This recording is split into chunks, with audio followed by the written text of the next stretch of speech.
1,500 more people than they expected to pick up for the month of July. The top agent described it as a slight spike. And then today's meeting, a reminder that the crisis on the border is still far from over. You also need to be mindful of the temperature inside of your vehicle, especially if you don't have air conditioning. Take a look.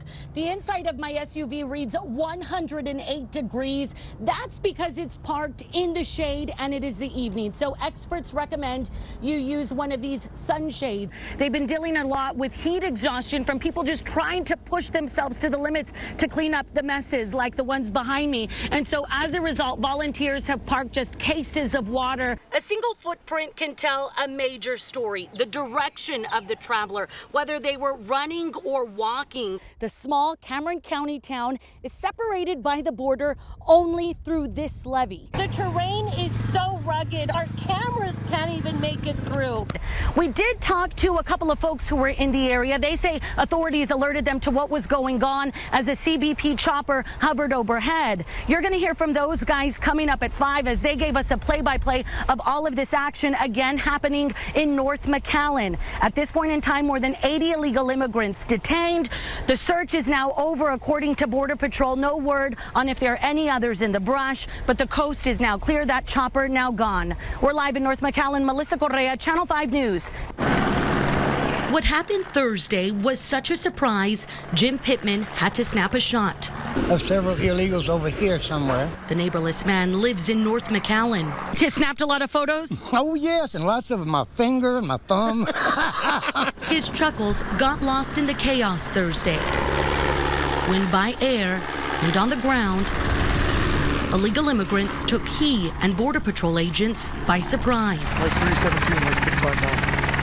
They are good. We didn't know it as authorities hustled, but within that brush were beaten paths that led to an intricate village of huts and tents. Those tents were able to be picked up and dragged away, though it's going to take a little more work to get rid of these hooches or man-made huts. Authorities are now in the process of contacting the landowner to see if there's anything he can do. Most of the time in these cases, they've all been surprised. Agent Daniel Tirado says the huts are flagged by the feds as a new tactic used by smugglers. It seems like they're primitive yet sophisticated, that it's something that is not going to be built on 1 or 2 hours. It's going to take at least a day for them to construct these huts. Foul odors weaved through the tree line. Things left behind worked like a time lapse. No, gracias a Dios bien, porque quiera que los atiendan bien, porque viera, hemos sufrido demasiado ya 15 días. Walter from Honduras was caught and pulled from the brush after 2 weeks huddled in one of these. Former line right here. He was added to a group who surprised folks and agents about who could be hidden in the brush. I've been in mission for almost a year now. And like most drivers, A lot of bad driving. Chris Wright has his concerns. Mission 911, what's your emergency? Police do too. Dispatchers worry callers may not give the full picture of a crime in progress. People need to realize that the most important resource that a police department can have is the community we serve. You know, there's only so many officers, but you know, the community's got 70,000+ people. You know, that's 70,000, 80,000 sets of eyes, not including the people that come in and out of our community. Mission police were tested last Friday when one person called in a carjacking that happened in traffic like this. These cameras saw what drivers refused to report. They were able to get a better description, see the direction of travel. About a dozen of them, Just a couple years old. Provide sky-high backup throughout mission. We have strategically placed them at certain intersections, and it's been very useful for us. The video helped police crack a number of cases, from carjackings to thefts. The video can track vehicles in real time, even faster if the community communicates. Right there. This 20-year-old 2. is now on the lookout. I only see 2 right there. After learning no one stepped up and called. Nobody. Wow. That's terrible. I couldn't imagine. And I think those cameras could save someone's life one day. We now know these cameras count when seconds matter. Accurate to call it a paper trail of mistakes? It very well could be. Channel 5 News began tracking Weslaco's paper trail in February. Folks who live here worried they weren't getting the truth from police. The crime statistics are supposed to give the full story. They're considered the holy grail of information by law enforcement. The FBI started tracking crime stats in 1930. In 1976, the Department of Public Safety began collecting voluntary monthly reports from 1,047 jurisdictions, including Weslaco. The state sends the stats to the FBI at the end of each year. Crime trends are formed. The numbers impact everything from laws to law enforcement funding. Channel 5 News filed a public information request for Weslaco's uniform crime reports. We asked for the last 5 years. The department says it destroyed crime stats for 2010 and 2011. 2,400 pages were filed from 2012 to 2014. Weslaco's paper trail twists and turns. We counted 1,120 drug possession arrests in those 3 years. Cross-reference that total with drug seizures. Arrests happened every month. Drug busts didn't. Is that possible to arrest somebody for drug possession without seizing any drugs? You certainly wouldn't think so. Our research shows Weslaco police did not report any drug seizures during 14 months. That's nearly half of the city's 3-year reporting period, including months when our viewers saw police pick up pot. January 2013, Weslaco police busted pot, coke, and a stash of pills. May 2013, 5 pounds of dope seized. September 2014, 6 kilos of synthetic marijuana pulled from a home.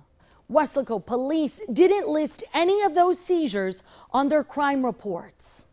Stephen Mayer, Weslaco's latest police chief. According to UCR, you could have an arrest for drug possession that wouldn't show up on a UCR report because the amount of the drugs didn't qualify for their reporting requirement.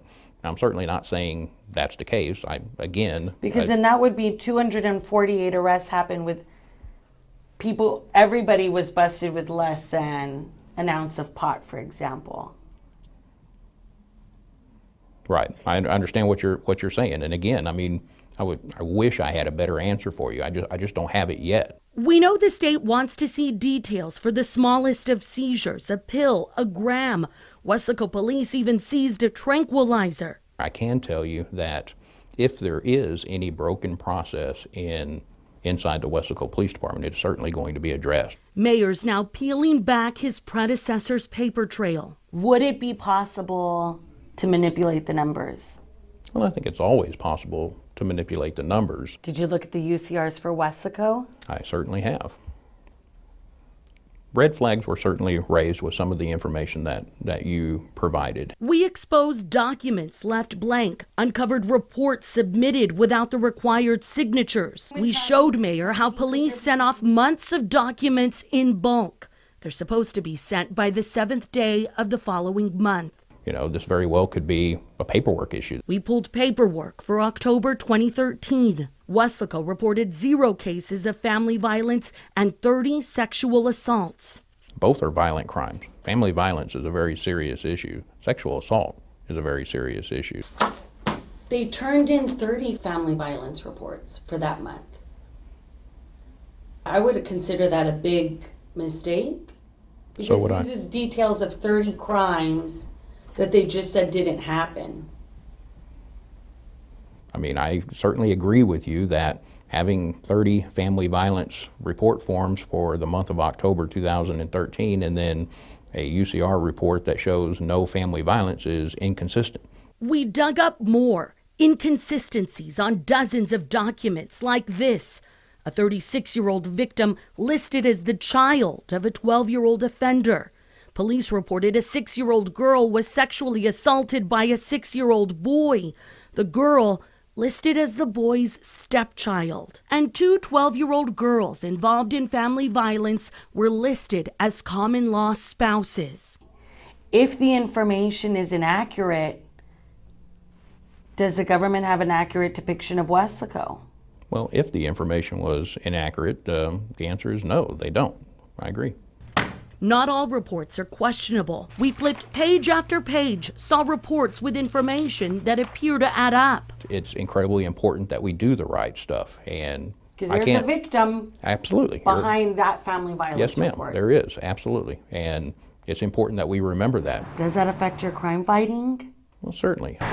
Tonight, Weslaco's crime stats could change, depending on where the paper trail leads.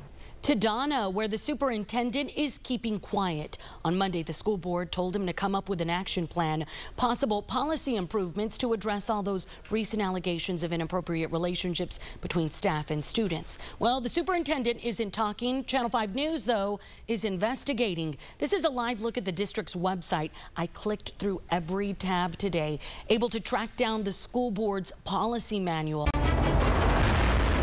President Obama met with 5 young illegal immigrants today. They each received protection from deportation under an immigration plan that rolled out 3 years ago. Part of the problem with the nation's current immigration plan are the major delays in immigration courts. We brought you more information about that on Monday. Well, today, our Rebecca Young pinpointed more delays in the system. Who specifically is now affected with all of this?